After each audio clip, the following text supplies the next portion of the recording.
you know, when you speak of atomic Appalachia, we must include like the Y-12, you know, like security complex, and all of which that means. And there's a particularly bad off-site, you know, energy solutions incinerator. Wait, what is that? I don't know what that is. The Y-12 National Security Complex. Think Manhattan Project.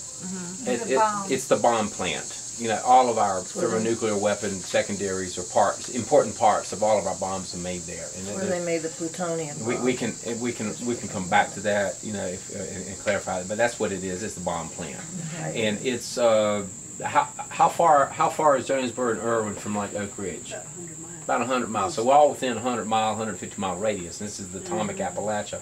And the Carolina connection at this point is because of the possibility of the radioactive waste dump not being in Yucca Mountain, but being in Sandy Mush, North Carolina, which is 20 minutes outside of Asheville. Plus, plus Asheville and the is the crossroads. Asheville is the crossroads. Right. But what I was leading up to is like and we can talk about this again, but I want to make sure you make note. Like in a recent no nuke rally that we had, really successful rally in Asheville, you know, in March and on. Well, we met a revered elder, Emma Walker, from the Cherokee Nation, the Eastern Band, and they're less than 100 miles downwind, more from the incinerator than that, but they're already observing like increased cancers and like, you know, a lot of weirdness on that. And the upside is that like we had a serious talk between, you know, the Cherokees and us white people, that they said if we want to work on this together, they have plenty of support within the Cherokee Nation. And I was just wondering where at this get-together would be the seat for the Cherokee representative. Yes.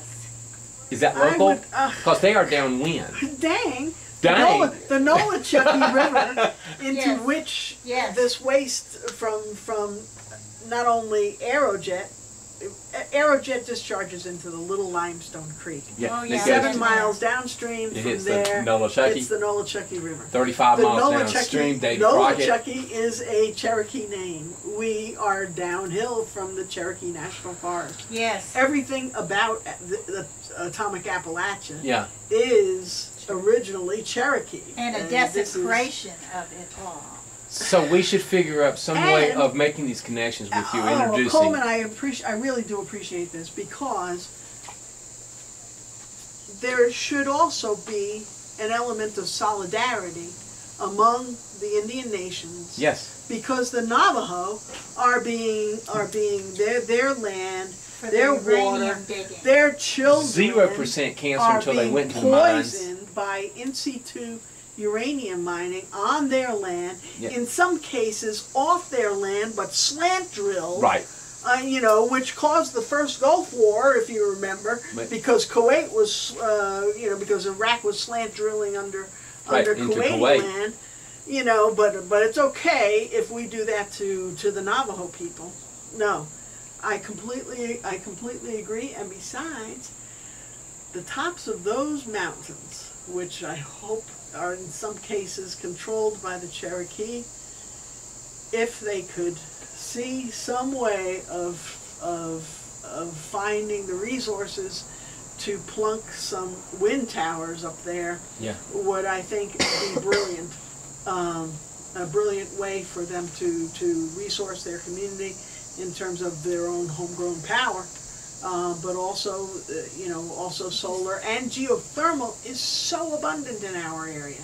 There is no the school where my daughter went to grammar school.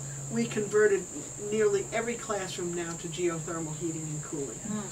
Jonesboro geothermal is a really cool thing. The earth gives us this gift of heat and cools. You dig down past 8 feet, 5 to 6 feet, even just a constant 55 degrees, 6 feet down. And so there is a way. There is something called a heat exchanger that is able to take the heat from the earth and use it for heating space. You just end up what in the case of St. Mary's School, where I had first-hand involvement in the system that was built there. They drilled a well about 100 feet down, and they send down a pipe that's about 2 inches in diameter. It's just black, heavy plastic pipe. It's filled with a basically water with a little bit of A salt maybe. anti-gelling stuff. They send that down the hole. The water is circulated by a pump. The heat exchanger takes out that constant 55-degree temperature from the water, which then, and it's constantly restored by the earth. And you ever been in a cave and it's cool? That's what we're talking about. But if I could bring us back to the depleted uranium issue. Anyway, it's a resource for the taking. It's a resource, and it's done in many communities. In Florida, for example, lots of homes are cooled with geothermal. It's right there. It's just under. I mean, talk about walking on energy. We're walking on it all over the place, and but we don't use it because it's not a moneymaker. No, it's so easy.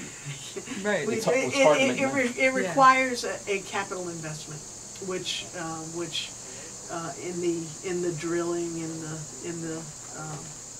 the equipment that's used to extract the heating. So maybe the Cherokee Nation could invest in that, and it would help network back into you in, like, it latches over depleted uranium. With their land, the land that they've got, they could be powering their entire community, be completely off the grid.